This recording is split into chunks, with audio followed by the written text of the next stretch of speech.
آج میرے خیال میں ہمارا 5واں سبق ہے جو ہم الحمدللہ کے اس پہ بات کر رہے ہیں کہ ان کے تقاضے اور ان کے اثرات، ان کی کیفیات اور انسان کے اندر۔ میرے خیال میں یہ درس میں آپ لوگوں کو 4-5 چیزیں بتاؤں گا کہ اس کا اس درس میں ملے گا۔ ایک پہلو تو ہمارا وہ جو اصل بنیاد ہے، عالم خلق اور عالم امر اور انسان کی بندگی اور کیفیات۔ ہم لوگ اس میں یہ بات کریں گے کہ جو بہت سارے لوگوں کا یہ سوال ہے کہ یہ جو طریقت ہے کیا یہ قرآن میں ہے؟ یہ سوال ہم سے بہت بے شمار لوگوں نے مختلف موقعوں کے اوپر کیا ہے کہ کیا یہ طریقت کا ذکر قرآن میں ہے؟ دوسرا سوال لوگوں کا یہ ہے کہ یہ شریعت الگ چیز ہے، طریقت کوئی الگ چیز ہے۔ ہم یہ سمجھتے ہیں کہ ہمارا تعویذ اور گنڈے اور چھف کر کے پف کر کے بس ٹھیک ہو گیا، یہی روحانیت ہے۔ اس کا بھی جواب ملتا ہے کہ یہ روحانیت اور شریعت اور طریقت قرآن میں ہے کہ نہیں ہے۔ تو ان چیزوں کو ذرا اکٹھا ایک جگہ آپ دیکھیں گے، لیکن موضوع ہمارا وہی عالم خلق اور عالم امر، اور عالم امر میں ہم ابھی تک جو پھنسے ہوئے ہیں وہ بیماریوں میں پھنسے ہوئے ہیں۔ بیماریوں سے مراد یہ کہ ہمارا عرش جو ہے، وہ دل جو ہے، اس کے بیماریوں کا ہم ذکر کریں گے کہ اس سے پہلے سبق میرا ہو جائے، پھر جو سامعین ہیں ان کے لیے ہو جائے کہ یہ دل کی بیماری جو ہے۔ مجدد صاحب فرماتے ہیں کہ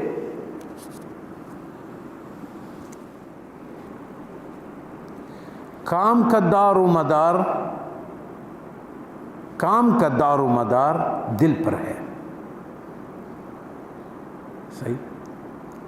اگر دل حق سبحانہ و تعالیٰ کے غیر کے ساتھ گرفتار ہے تو وہ خراب اور برباد اور ابتر ہے۔ اگر دل غیر اللہ کے ساتھ گرفتار ہے، ادھر کیا فرمایا کہ جس نے اپنے ہوا کو اس پہ، کہیں اور کیا فرمایا اللہ تعالیٰ نے کہ جس نے اما من طغى وآثر الحیات الدنیا، جس نے سرکشی کی اور جس نے اور تاثیر لے لیا حیات دنیا کا، تو جہنم اس کے لیے تیار ہے۔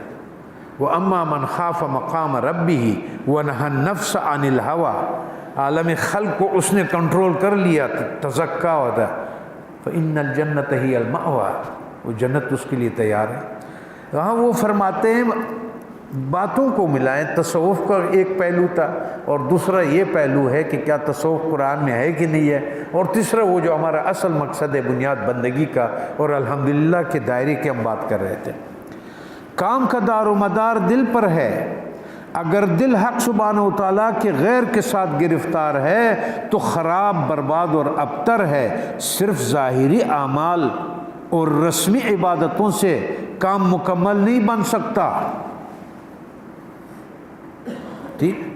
دل کو غیر حق تعالیٰ کی طرف توجہ سے عالم سے سالم و محفوظ رکھنا، اور اعمال صالحہ جو کام آپ عبادت کر رہے ہیں، جو اعمال صالحہ آپ کر رہے ہیں، صالحہ جو بدن سے تعلق رکھتے ہیں، ایسا کر دیا، ایسا کر دیا، یوں کر دیا، حج کر دیا، زکوٰۃ دے دیا، جو اعمال صالحہ اپنے لیے کر لیا جائے اس طرح، تو ان کے ادا کرنے کا شرعاً حکم ہے۔ دونوں درکار ہے، اس سے آپ کو چارہ نہیں ہے کہ آپ کے جو بھی آپ کے احکامات ہیں کہ وہ آپ کرے۔ اعمال صالحہ بدنیا کی بجا آوری کے بغیر دل کے سلامتی کا دعویٰ باطل ہے۔ اعمال صالحہ بدنیہ کی بجاوری کی بغیر، جو صالحہ اعمال آپ کو حکم دیا گیا ہے اس کو بجا آوری کے بغیر دعویٰ کرنا دل کے سلامتی کا دعویٰ باطل ہے کہ میرا دل ایسا ہے تو میں نے اعمال کیا یا نہیں کیا، یہ بات تو چیپٹر بند ہو گیا۔ صحیح؟ جس طرح اس جہان میں بدن کی بغیر روح غیر متصور ہے، اس دنیا میں یہ نہیں ہو سکتا کہ کسی کا روح نہ ہو اور آپ کہتے وہ زندہ ہے۔ عالم امر سے اگر اس کا وہ عالم امر چلا گیا، روح چلا گیا، جیسے کل رات میں نے کہا کہ آپ کے برقع خاتون کا پڑا ہوا ہے، اس میں سوراخ ہے لیکن بینائی تو نہیں ہے، آپ کے آنکھیں پڑے ہوئے ہوں گے، جب یہ روح جوہر چلا جائے گا تو یہ آنکھ کان جو ہے اور سب موجود ہے، قیمتی چیزیں ہیں، لیکن آپ پھر بھی قبر میں رکھ لیتے ہیں کہ ہمارے کام کا نہیں ہے۔ تو جس طرح روح کے بغیر جسم نہیں چل سکتا ہے، قلبی احوال کا حصول بھی بدنی اعمال صالحہ کے بغیر محال ہے۔ آپ کو کرنا پڑے گا دل کی کیفیت کو ٹھیک کرنے کے لیے اعمال صالحہ ہونا چاہیے، جو احکامات خداوندی ہے، جو سنت نبوی ہے، جو احکامات آپ کے لیے رکھا گیا ہے، اس کا اپنے بدن نفس کو، عالم خلق کو اس کے پابند کرنا جو عالم امر کا ہے وہ ہے۔ اس وقت کے بہت سے ملحد اور بیدین اس قسم کے دعوے کرتے ہیں۔ ہر زمانے میں ایسے ملحد اور بیدین آئے کہ اس نے کہا کہ ہمیں نماز کی ضرورت نہیں، ہمیں روزے کی ضرورت نہیں، ہمیں اس کی ضرورت نہیں۔ اللہ تعالیٰ ہمیں اپنے حبیب پاک علیہ الصلاۃ والسلام و تحیہ کے صدقے کے اعتقادات سے نجات دے۔ صحیح، یہ تو آپ کو اس نے ایک مختصر سا یہ بتا دیا۔ آگے فرماتے ہیں کہ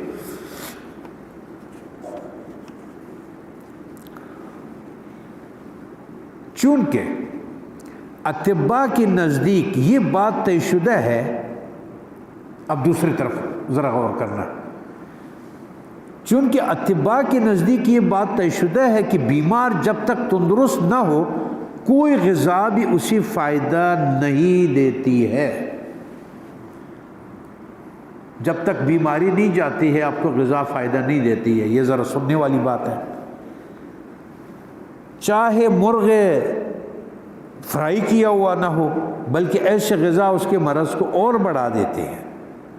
ہر کی گیرد علت شود، جس چیز کو بیمار اختیار کرے گا، بیمار جس چیز کو پسند کرے گا، شوق کرے گا، وہ بھی بیمار ہو جائے گا، اس کی بیماری اضافہ ہوگی۔ لہٰذا پہلے بیمار کے مرض کا ازالہ کرتے ہیں، پہلے بیمار کے مرض کا ازالہ کرتے ہیں، اس کے بعد آہستہ آہستہ مناسب غذاؤں کے ذریعے اسے اصل قوت و طاقت کی طرف لاتے ہیں۔ پس انسان جب تک مرض قلبی میں مبتلا ہے، جب تک اس کا عرش بیمار ہے نا، صحیح، جب تک اس کا عرش بیمار ہے تو اللہ تعالیٰ نے فرمایا فی قلوبہم مرض، ان کی دلوں میں مرض ہے، کوئی عبادت و طاعت اس کے لیے نفع مند نہیں بلکہ مضر ہے۔ پہلے اس کا علاج کرو، جیسا نہ ہو کہ تم نے نماز پڑھ لیا اور اس کے بعد اس میں ریا اور وہ کہہ دے کہ میں تو بڑا آدمی ہوں۔ ایسا نہ ہو کہ ہماری عبادت سے الٹا وہ ہمارے دل کی خرابی اور نفس نے اس کو دوسری طرف نہ لے جائے۔ تو پہلے دل کا علاج کرو، پہلے آگاہی پیدا کرو کہ نفس کے اوپر حاکم تمہارا ہوا ہے یا تمہارے دل پر حاکم امر ربی ہے، وہ ہے۔ رب تال للقرآن والقرآن یلعنہ، بہت سارے قرآن کی تلاوت کرنے والے ہیں حالانکہ قرآن ان پہ لعنت کرتا ہے۔ حدیث مشہور ہے، رب صائم لیس لہ من صیامہ الا الجوع والظمأ، بہت سے روزے دار ایسے ہیں جنہیں روزے سے سوا بھوک اور پیاس کے کچھ حاصل نہیں۔ حدیث صحیح ہے، قلبی امراض کے حکیم مشائخ کرام بھی پہلے مرض کا ازالہ کے حکم دیتے ہیں، اور مرض قلبی دل کے غیر خدا کے ساتھ گرفتار ہونے کا نام ہے۔ آپ کہتے ہیں مرض قلبی کیا ہے؟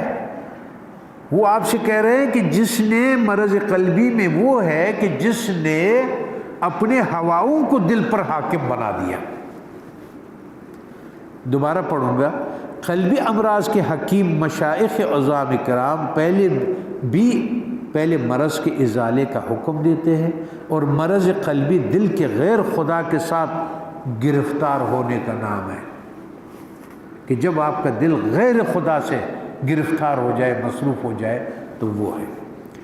بلکہ غیر حق کے ساتھ گرفتاری اپنے ذات کے ساتھ گرفتاری ہے۔ میں اس کو تھوڑا سا دوسری طریقے سے وہ فرما رہے ہیں کہ غیر حق ہے کیا؟ میں خود ہی ہوں،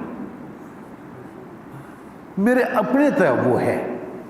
اب یہ آیت کی تفسیر آپ کو عملاً کر رہے ہو مولانا، جو کہتے ہیں کہ یہ الگ الگ ہے، اور میں نے غلطی سے یہ سوال کیا تھا کہ یہ سارے باتیں ایک جیسے کیوں ہیں، تو انہوں نے کہا کہ وہ قرآن کا مغز لیا ہوا ہے تو ہر ایک کی بات اسے قرآن سے ہے۔ تو وہ فرماتا ہے کہ بلکہ غیر حق کے ساتھ گرفتاری اپنے ذات کے ساتھ گرفتاری ہے، کیونکہ ہر شخص جو کچھ چاہتا ہے اپنی ذات کے لیے چاہتا ہے۔ اگر اولاد سے دوستی کرتا ہے تو اپنے ذات کے لیے دوستی کرتا ہے۔ اسی طرح مال و دولت اور سرداری اور مرتبے کی محبت سب کچھ اپنی ذات کے لیے ہے۔ بس فی الحقیقت اس کا معبود، بس حقیقت اس کا معبود کون ہو گیا؟ اس کی خواہش نفس، جو قرآن نے کہا کہ اس کو تو دیکھ ذرا ایک نظر، جس نے اپنی ہواؤں کو اپنے معبود بنایا ہوا ہے۔ تو ہم نے بھی اس کو پردے ڈالے ہوئے، جب دل نہیں سنے گا تو کون کہاں سنے گا؟ جب دل نہیں سنتا ہے تو آنکھ کہاں دیکھے گا؟ جب دل نہیں دیکھ رہا ہے اس کو، پھر جب تک اس گرفتاری سے خلاصی نصیب نہ ہو، نجات کی امید بہت دور کی بات ہے۔